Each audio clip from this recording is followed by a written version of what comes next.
Avez-vous déjà choisi de pardonner quelqu'un avant même que cette personne-là vous demande de la pardonner? Je recommence. Avez-vous déjà pardonné quelqu'un avant même que cette personne-là ne demande que tu la pardonnes? Que tu aurais déjà pardonné avant qu'elle te le demande? Lorsqu'on s'est mariés, Lynn et moi, évidemment, comme dans tous les mariages, on avait invité beaucoup d'amis. Puis on avait aussi invité des gens qui faisaient partie d'un organisme que Lynn et moi, on avait mis en place. Puis, durant la soirée, durant la soirée du banquet, finalement, il y a quelqu'un qui s'est approché de moi, une amie, s'est approché de moi, puis elle me donne un billet de 100 $. Puis là, moi, j'étais à la table d'honneur, alors j'ai dit à cette personne-là, j'ai dit, pourquoi tu ne mets pas l'argent, merci beaucoup, pourquoi tu ne mets pas l'argent dans une enveloppe, puis tu ne vas pas l'apporter à la table à l'entrée, là où tous les gens mettaient des cartes. Hein? On est familier avec ce genre de pratique-là au Québec. Et là, les gens mettaient des cartes, puis évidemment, dans ces cartes-là, très souvent, il y avait des montants d'argent pour nous remercier, pour nous remercier, mais pour nous féliciter pour notre mariage. Quand le soir est arrivé, Lynn et moi, on est partis, on s'est rendus à notre hôtel en direction pour notre futur voyage de noces. On s'est assis, puis évidemment, une des premières choses qu'on a fait, c'est qu'on avait hâte d'ouvrir les cartes.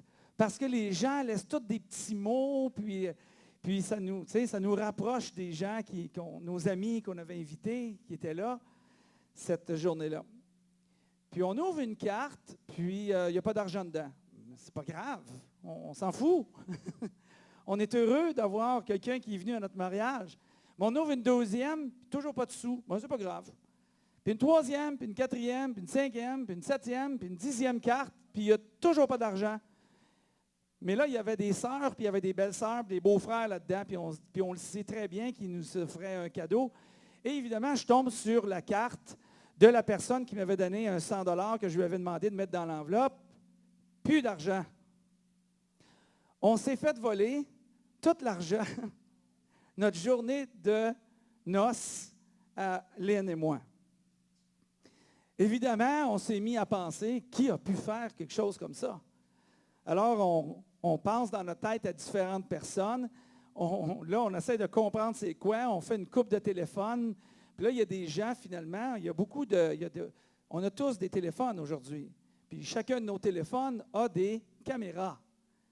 Alors, il y a des gens qui ont filmé parce qu'ils trouvaient qu'il y avait une personne qui était trop proche des cartes tout au long de la soirée. Alors, ça n'a pas été long de trouver qui avait pris tout cet argent-là. Alors, on a appelé la personne, puis on a parlé avec, puis la personne nous a expliqué pourquoi elle a fait ça, puis toutes sortes d'excuses, je vais le dire comme ça, parce que c'est ce que c'était. Mais Lynn puis moi, on a décidé ce soir-là que cette personne-là, qu'elle nous rembourse ou non, elle ne nous devait plus rien. On lui avait pardonné, là, ce soir-là, qu'elle ait remboursé ou non, parce qu'on ne voulait pas que ça brise notre relation avec elle, mais au contraire, on voulait l'aider dans la vie à combattre les conflits, les difficultés, justement, financières qu'elle vivait. Donc, je repose la question. Est-ce que ça vous est déjà arrivé de pardonner quelqu'un avant que cette personne-là vous demande de la pardonner? On va revenir sur cette idée-là. On poursuit notre série à l'affiche, qui est une série qui présente des extraits de bons films populaires puis qui explique les vérités spirituelles des films qu'on a ressortis avec quelques extraits. Aujourd'hui, on va parler du 4e, c'est le 4e film qu'on vous présente, avec le film L'extraordinaire Monsieur Rogers. Avez-vous déjà vu ce film, L'extraordinaire Monsieur Rogers? Levez votre main ceux qui l'ont déjà vu, juste pour que j'aie une idée. OK. Ah, il y a 3 personnes, c'est bon, c'est le fun. Quand on amène des films, après ça, dans les semaines qui suivent, le monde dit « Hey, je l'ai écouté, c'était vraiment, vraiment bon. » C'est vraiment un très bon film à regarder, très bon film de famille à regarder si vous avez même des enfants.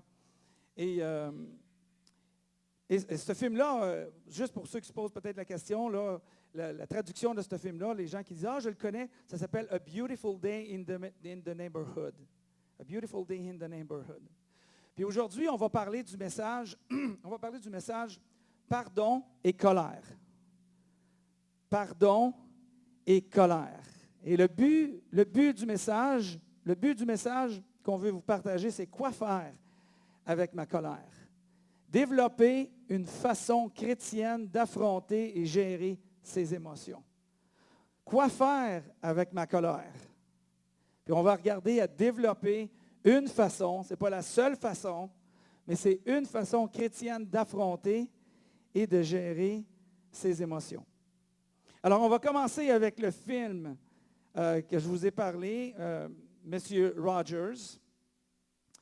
L'histoire, quand même, l'ensemble du film, pour vous donner quand même une idée, pour vous situer dans l'extrait qu'on va regarder. Le film nous raconte l'histoire d'un homme qui s'appelait Lloyd Vogel. Vous allez parler de Lloyd durant l'extrait, qui est un journaliste qui normalement fait des enquêtes pour un magazine. Et là, à un certain moment donné, il a été confié la tâche de faire un profil, si vous voulez, d'établir le profil de Fred Rogers. Fred Rogers, pour ceux qui ne le savent pas, c'est un présentateur de télévision aux États-Unis qui avait une émission pour enfants qui s'appelait Mr. Rogers' Neighborhood. Ma femme connaissait très bien cette émission-là, ça la ramenait dans son enfance. Mr. Rogers' Neighborhood. Et ça a été à la télévision pendant très, très, très longtemps. La télévision américaine, évidemment, c'était diffusé même sur nos réseaux à nous, évidemment. Lynn les avait regardés. De 1968 à 2001. Alors, ça a eu un immense impact sur les familles. Alors, Lloyd devait faire un reportage sur M. Fred Rogers. Puis, mais quand il a commencé le reportage, il commençait à avoir, il y avait un certain scepticisme, pour ne pas dire, il y avait un certain scepticisme de l'interview qui a été demandé de faire, parce qu'il avait du mal à croire, après avoir rencontré M. Rogers, qui était aussi vrai que qu'est-ce qu'il y a de l'air. Hein? Une personne d'aussi bonne nature. C'est ça qu'il disait. Mais finalement, apprendre à connaître M. Rogers, Mr. Rogers, l'empathie, la décence de Mr. Rogers ne tarde pas à ébranler Lloyd sur sa vision injuste de la vie. Puis ça a forcé le journaliste à se réconcilier avec son propre passé douloureux. Alors, on va regarder le premier extrait. Si on retient juste ce petit extrait-là, je vous souhaite une bonne semaine, puis on se revoit la semaine prochaine. Hein? Parce que c'est rempli de vérité là-dedans. Hein? Si on s'arrête pour réfléchir un petit peu, c'est rempli de vérité. Mr. Rogers dit « Quelqu'un a blessé mon ami Lloyd, et pas seulement au visage. » Juste ça, ça dit beaucoup. Mais pas seulement au visage. Et il y a beaucoup de difficultés à pardonner à la personne qui l'a blessé. Des fois, je pense qu'on peut s'identifier là-dedans. Il y a beaucoup de difficultés à pardonner la personne qui l'a blessé. Et on va voir, c'est ce qui le met beaucoup. Vous allez voir, Lloyd, ça le met beaucoup en colère. Il donne une définition. J'aimerais nous donner une autre définition. Une définition que Jésus nous a donnée. Pour le chrétien, pour celui qui veut suivre Jésus, c'est important de voir comment Jésus voit les choses. Et Jésus donne la définition comme ça pour pardonner. Il dit c'est annuler une dette. Il a fait référence, Jésus, à annuler une dette. Pourquoi il fait référence à annuler une dette? C'est parce qu'une dette va nous parle de quelqu'un qui a pris quelque chose qui t'appartient. Une dette fait référence à quelqu'un qui a pris quelque chose qui t'appartient. Et évidemment, on comprend que ce n'est pas juste des biens temporels qu'une personne peut nous avoir pris dans notre vie. Il y a beaucoup de choses, comme vous savez, et vous êtes capable d'aller creuser dans votre cœur pour être capable de trouver des exemples de gens qui ont pris quelque chose, qui t'ont enlevé quelque chose qui t'appartenait. Il dit, pardonner, j'aime ça. Pardonner, c'est une décision que l'on prend d'oublier le mal qu'une personne nous a fait et ne plus ressentir la colère envers cette personne. J'ai beaucoup aimé le fait qu'il parle de oublier. Parce que très souvent, on va dire, oui, mais on n'oublie pas. On n'oublie pas dans la mémoire, mais nous devons oublier dans le devoir. Je vous explique. On n'oublie pas dans la mémoire. On n'oublie pas qu'une certaine personne nous a fait mal. On n'oublie pas qu'une personne nous doit ou nous devait quelque chose. J'ai commencé en vous racontant une histoire vraie de notre vie, Hélène et moi, avec une personne qui avait pris les sous de notre mariage. Donc, c'est très significatif. On n'oublie pas. Je suis capable de vous raconter cette histoire-là. Puis si Dieu me permet de vivre encore longtemps, dans 30 ans, je vais être capable encore de vous raconter cette histoire-là. On n'oublie pas vraiment au niveau de la mémoire. On s'en souvient encore. On se souvient de la leçon de vie qu'on a appris avec quelqu'un, justement, qui a pris quelque chose qui nous appartenait. Mais on oublie dans le sens que nous annulons ce que cette personne-là nous doit. Elle ne me doit plus rien. Alors on oublie dans le devoir, dans le dû. Elle ne me doit plus rien. Et certains vous diront peut-être, oui, mais cette personne-là, elle ne mérite pas que je la pardonne, parce qu'elle m'a fait ci, parce qu'elle m'a fait ça. Qui mérite? Le pardon n'a aucun rapport avec le mérite. Si la personne a besoin d'un pardon de notre part, si nous, on a besoin que la personne nous pardonne ou qu'on pardonne l'autre, on ne peut pas nécessairement rembourser la dette de ce qui a été fait. Si une personne, puis je vais à l'extrême, puis je vais au tragique, une personne a bu en état d'ébriété, elle a conduit son auto, puis elle a tué quelqu'un. Puis la personne peut avoir plein de remords, plein de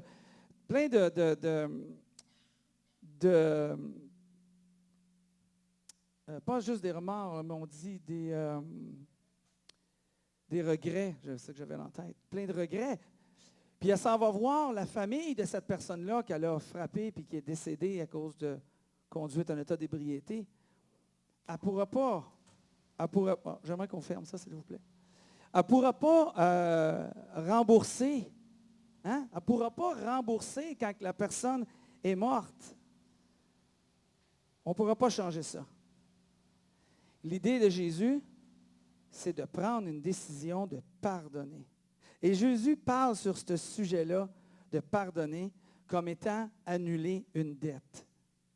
Il dit, lorsque Jésus était rassemblé, il y avait des gens autour de lui, puis Jésus expliquait justement cette idée-là du pardon.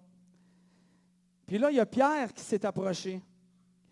Puis quand Pierre s'est approché de Jésus, puis il a demandé, « Seigneur, si mon frère là, ou mon prochain ou quelqu'un se rend coupable à mon égard, là, elle ne mérite pas, elle a une dette envers moi, combien de fois devrais-je lui pardonner? » C'est une bonne question. Combien de fois est-ce que je devrais lui pardonner? Peut-être que je devrais lui pardonner, mettons, disons, 3 fois. S'il fait 3 fois, se rend coupable à mon égard de quelque chose, c'est quand même un beau chiffre. C'est quand même le chiffre de l'unité. C'est quand même pas pire, on va pardonner 3 fois. Peut-être que quand il a dit ça, ou quand il a pensé ça, parce que Jésus lisait les cœurs, puis il voyait la réaction de Jésus, là, Pierre a peut-être dit, OK, je vais être conciliant. Peut-être que je pourrais aller jusqu'à 7 fois.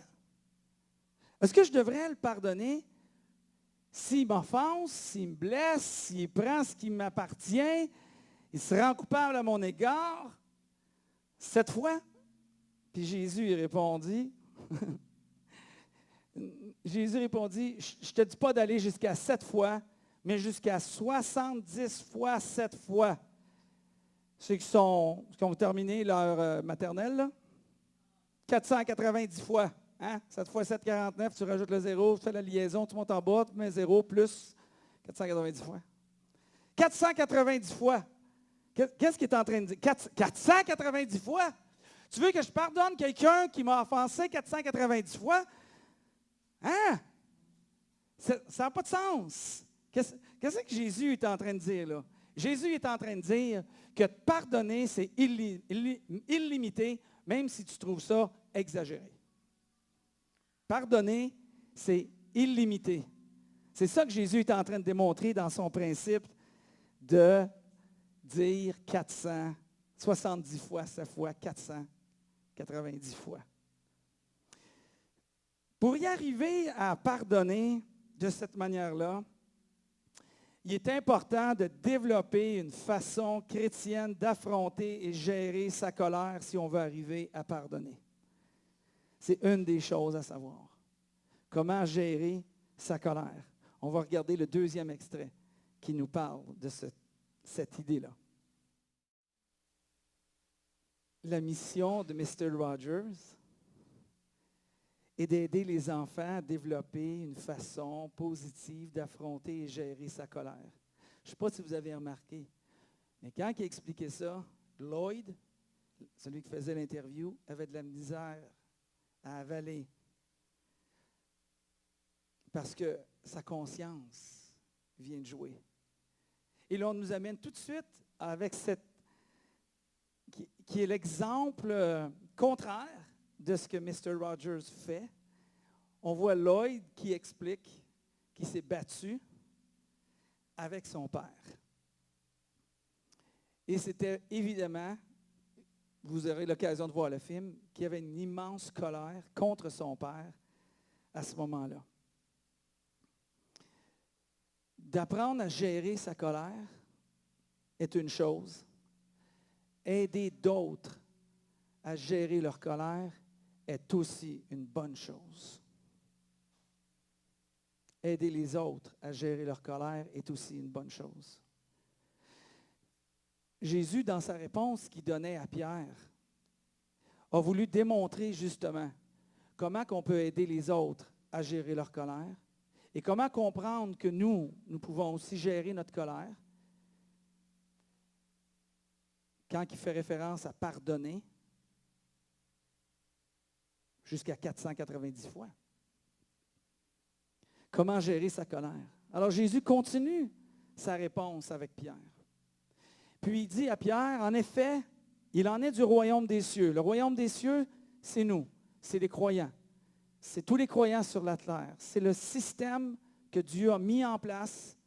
C'est les principes de Dieu qui sont pratiqués parmi les enfants de Dieu. C'est le royaume de Dieu. Comme d'un roi qui voulut régler ses comptes avec ses serviteurs. Lorsqu'il commença à compter, on lui en présentait un qui lui devait 60 millions de pièces d'argent. Perdez pas ce chiffre-là. 60 millions de pièces d'argent. Comme ce serviteur n'avait pas de quoi rembourser sa dette, ce qu'il devait, son maître ordonna de le vendre comme esclave avec sa femme et ses enfants, ainsi que tous ses biens pour rembourser sa dette. C'est comme ça que très souvent, les gens arrivaient à rembourser leur dette, ou parce qu'ils étaient incapables de rembourser leur dette, ils partaient d'être serviteurs et ils devenaient esclaves. Serviteur à esclave parce que tu as une dette que tu es incapable de rembourser. Vous savez, les fautes, les erreurs, les moments qu'on ne pardonne pas ou pas être pardonné aussi, c'est tous ces moments-là qu'on accumule, qui ne sont pas gérés, qui se mettent en dessous du tapis, de toutes ces fautes-là, tous ces moments-là, ça rend quelqu'un esclave dans cette vie. Ça rend quelqu'un esclave dans cette vie. 60 millions de pièces d'argent. Alors le serviteur se jeta aux pieds du roi et se prosterna devant lui, supplia. Hein, il ne voyait pas d'autre moyen. Il ne voyait pas d'autre moyen que de le supplier. Il n'est pas capable de rembourser sa dette. Il supplia, sois patient envers moi et je te rembourserai le tout. Comment vas-tu être capable de rembourser 60 millions de pièces d'argent? Puis si on met une pièce d'argent pour $1, on va aller de même. Puis aujourd'hui, tu aurais une dette de 60 millions de dollars envers quelqu'un. Tout ce qui te reste, c'est de supplier. Tout ce qui te reste, c'est de supplier. Parce que tu ne réussiras jamais à rembourser ta dette. C'est un peu ce que Christ a fait pour nous en passant. On est incapable d'avoir notre dette qui va être pardonnée devant Dieu. On est incapable de tous nos péchés, de les regagner, de les rétablir, puis d'avoir une vie complètement parfaite devant nous pour le futur. C'est impossible. C'est humainement impossible. On est des gens déchus. On est des gens pécheurs, pour reprendre un terme biblique et religieux. On est comme ça. On est comme dans une position incapable de rembourser notre dette. Aie pitié, qui disait, en suppliant. Son maître répondit. Pris de pitié pour lui, son maître le renvoya libre après lui avoir remis toute sa dette. 60 millions de pièces d'argent a été remis. Il a dit, tu ne me dois plus rien, tu ne me dois absolument rien, tu ne seras jamais capable de rembourser ta dette, même si tu travaillerais pour moi 360 siècles, tu n'arriveras jamais à rembourser ta dette. Alors je vais clairer ta dette. Wow! Imagine-toi le sentiment. Tu as une maison, hein? Tu t'en vas à la banque, puis tu veux réorganiser ton hypothèque. Puis le gars te dit, pas besoin. Ah oui, j'ai besoin. Il dit, non, pas besoin. Oui, j'ai vraiment besoin, il faut que je diminue mes paiements. Là, le taux d'intérêt a augmenté. Qu'est-ce qu'on fait? Non. La dette est claire. La dette est payée.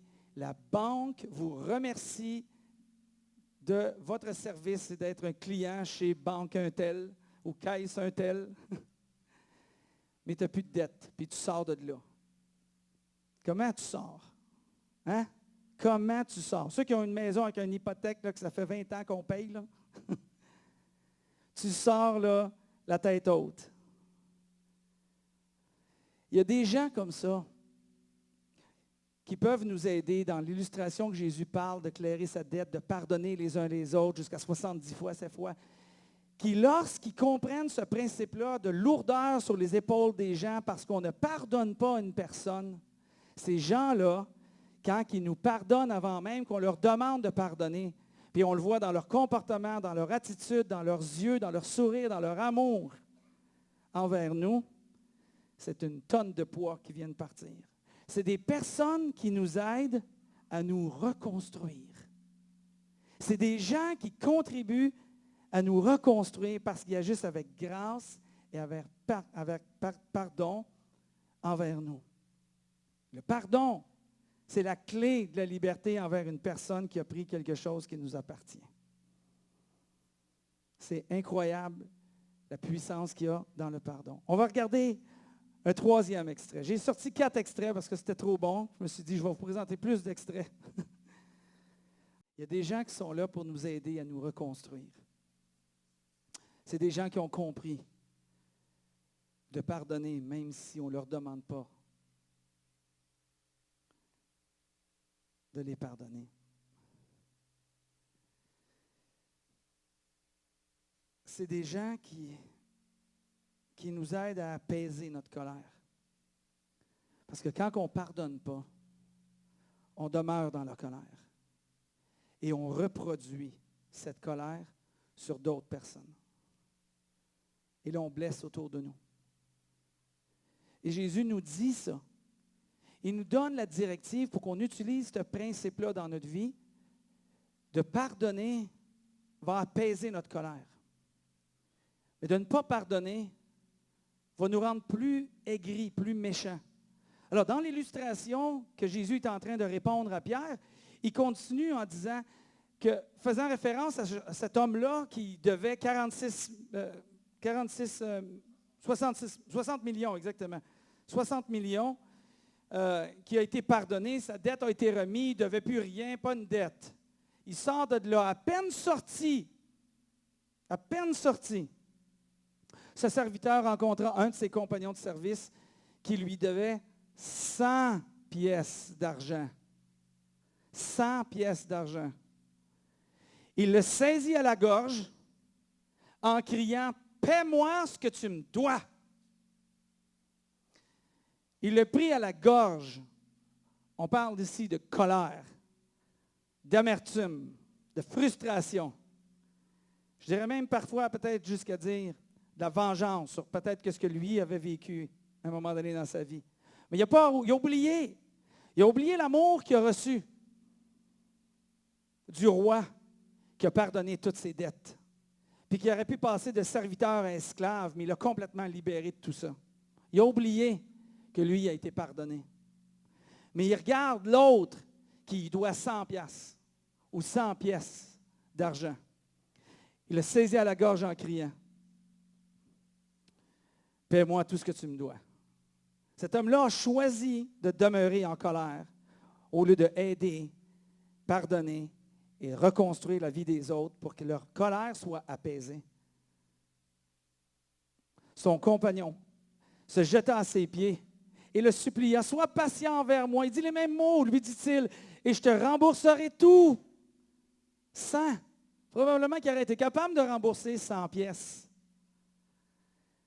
Mais l'autre n'a voulu rien entendre. Il a vraiment oublié ce qu'il a reçu. Bien plus, il alla le faire jeter en prison en attendant qu'il ait payé tout ce qu'il lui devait. Vous savez, si on est chrétien, êtes-vous d'accord avec moi que Dieu a pardonné grandement nos fautes, nos erreurs, nos passés, présents, passés, futurs de toute notre vie? C'est ce qu'il dit. À chaque fois qu'on ne pardonne pas quelqu'un parce qu'on est en colère de cette personne-là, c'est d'agir de cette même manière-là envers une personne qui nous doit juste 100 pièces d'argent parce qu'il nous offense.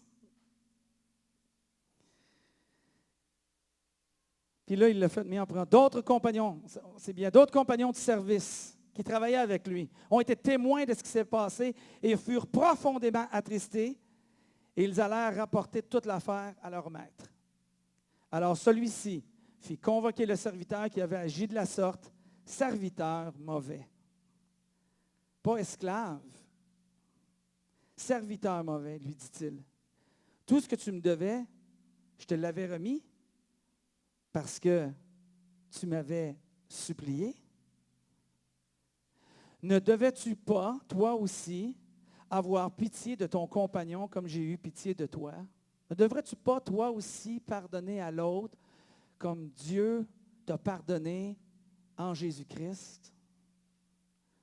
Et dans sa colère, une sainte colère du roi, faisant référence à Dieu, son maître le livra au bourreau jusqu'à ce qu'il ait remboursé toute sa dette. Quand on ne choisit pas de pardonner, il y a des conséquences. Pas juste dans la vie des autres, il y a des conséquences dans notre propre vie. Il a été livré au bourreau jusqu'à ce qu'il ait remboursé toute sa dette. Je pense qu'on ne peut pas avoir le meilleur exemple ici pour réaliser à quel point il est important de pardonner, puis combien que le pardon apporte la paix dans notre société, dans notre culture ou dans notre famille, au lieu de regarder à quelque chose qu'une personne nous a fait. Je pense que le premier pas est d'arriver à pardonner avant même que la personne dise « je m'excuse ». On va le dire de même. Alors, il est bon de comprendre ce que Jésus nous explique et de chercher à pratiquer ça à chaque jour. À chaque jour, d'arriver à pardonner. Pardonner avant même que la personne te demande excuse ou qu'elle s'excuse. Pardonner avant même. À un moment donné, dans le film, et je ne vous présente pas cet extrait-là, mais dans le film, il dit, Lloyd, il parle à la femme de Mr. Rogers, puis il dit, c'est un homme saint, cet homme-là. Elle dit, oh non, non, non, non. Elle dit, il y a tout un tempérament. Puis des fois, son tempérament, il explose. Mais elle dit, il travaille à chaque jour d'améliorer. Il travaille à chaque jour sur lui-même de façon à rester connecté avec la réalité de la vie, de la foi et de Dieu. Il travaille à chaque jour. Et elle donne quelques exemples en disant, parfois, il écrit des lettres. Elle dit, il écrit des centaines de lettres à des gens. À d'autres moments donnés, il prend la Bible, puis il lit les passages de la Bible, les psaumes, les proverbes. Puis à d'autres fois, bien, il remercie Dieu pour les gens qui sont autour de lui dans sa vie. Elle dit, à haute voix, je l'entends souvent, être plein de gratitude pour un, puis pour l'autre, puis pour lui, puis pour elle, continuellement. Il garde les pieds bien plantés par terre pour arriver à pardonner et apaiser sa colère de ses frustrations. J'ai beaucoup aimé cette idée-là. Alors, on regarde un dernier extrait, très court extrait, pour nous aider à voir le résultat de pardonner qui apaise notre colère.